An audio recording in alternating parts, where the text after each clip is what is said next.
ود آل بدير. اشوف عليه تهجم هواي بالوسط يعني. والله صراحة يعني هواي ينشرون عليك احنا يوم خيمة الشعر احتمالاته هن. نعم. ما شفت واحد كف تهجم عليه. الله. والله.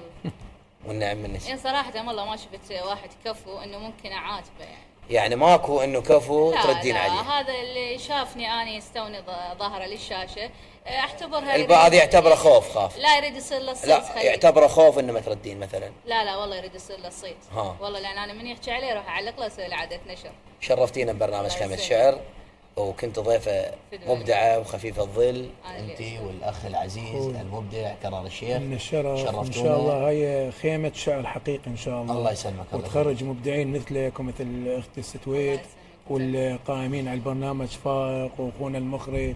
الله يوفقكم ان شاء الله، وان شاء الله بداية الابداع من هاي الخيمة. الله يخليك. احنا وصلنا للنهاية وانتم لو مع ضيوف مبدعين ما تكونون ضيف ببرنامج خيمة الشعر. الله يوفق. اعزائي المشاهدين وصلنا الى نهاية برنامج خيمة الشعر. كان في التقديم اخوكم الشاعر بشار شجيري، وفي الاعداد الشاعر فائق بعيو، والتصوير محمد العربي. التقونا في حلقة قادمة مع مبدعين آخرين.